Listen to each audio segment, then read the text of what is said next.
Kakinada rural Suryaraopeta Settibalija రామాలయం వద్ద శ్రీ సత్యదేవి కోలాటం group అధ్యక్షురాలు కె దేవి ఆధ్వర్యంలో కోలాట కార్యక్రమాన్ని భక్తి శ్రద్ధలతో కనువిందుగా నిర్వహించారు.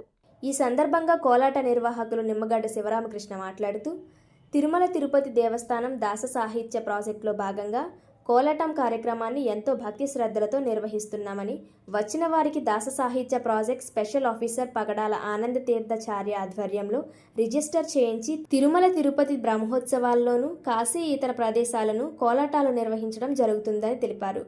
ఈ కార్యక్రమంలో గురువులు రాజు, చంటి, డోలక్ బాబురావు, హార్మోని కళ్యాణ్, నిర్వహణ కట్టా శ్రీను, సూర్యారావుపేట గ్రామ పెద్దలు, భక్తులు తదితరులు పాల్గొన్నారు.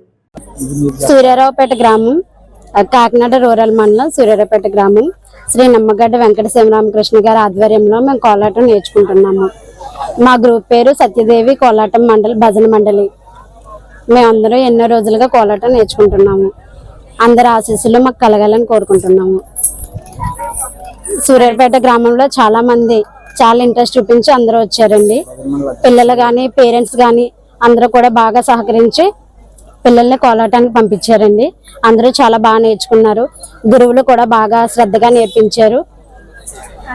తిరుపతి ఓం నమో వెంకటేశాయ. తిరుమల తిరుపతి దేవస్థానములు దాస సాహిత్య ప్రాజెక్టులోని భాగంగా మరి వేళట రోజు నాడు ఈ యొక్క ఇందాక మన మహిళలు చెప్పినట్టు మన గ్రామంలో ఈ యొక్క ఆధ్యాత్మిక కార్యక్రమాన్ని మరి ఎంతో చక్కగా దైవ చింతనలో జరిగే విధంగా వీరికి నేర్పించడం జరిగింది.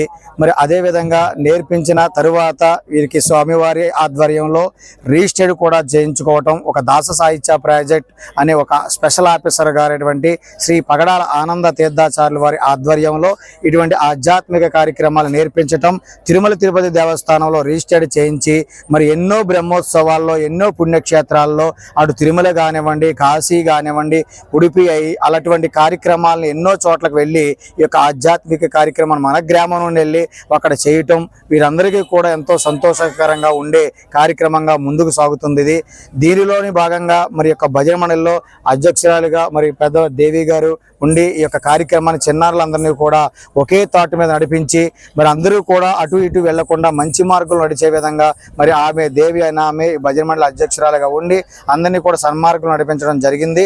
మరి అదే విధంగా ఈ కలియుగంలో మరి అందరం చేసే కార్యక్రమాలు ఒక వయసు అనేసరికి పిల్లలకి మంచి అలవాట్లు లేకపోవటం, మరి బూతులు మాట్లాడుకోవటం, చెడు కార్యక్రమాలకి వ్యసనాలకి అలవాటు అయ్యే రోజుల్లో ఇటువంటి ఆధ్యాత్మిక కార్యక్రమాలు నేర్చుకోవటం వల్ల మరి భక్తి భావనలో జరుగుతూ ఉంటుంది చిన్నారులు. అటువంటి భక్తి భావనలో జరగాలంటే ఇటువంటి ఆధ్యాత్మిక కార్యక్రమాల వల్లే ఇది సాధ్యమవుతుంది. అలాగే ఈ యొక్క ఆధ్యాత్మిక కార్యక్రమం నేర్చుకోవటం వల్ల ఒక భక్తి శ్రద్ధలతోటి పెద్దలను గౌరవించడం అనే కార్యక్రమాన్ని కూడా ఇప్పటి నుండి కూడా మరి చిన్నారులకు అలవాటు అవుతుంది. అదే విధంగా ఈ యొక్క ఆధ్యాత్మిక కార్యక్రమాన్ని నేర్చుకున్న తరువాత ఒక మన మనసు అనేది ప్రశాంతత కూడుకున్నటువంటి కార్యక్రమంగా మనకి కాబోయే రోజుల్లో కూడా మరి మనం తినే ఆహారం వల్ల ఇబ్బందులు వస్తున్నాయి. చిన్న చిన్న పిల్లలకు కూడా మరి షుగర్లు అంటున్నారు, బీపీలు అంటున్నారు, రకరకాల వ్యాధులు రావటం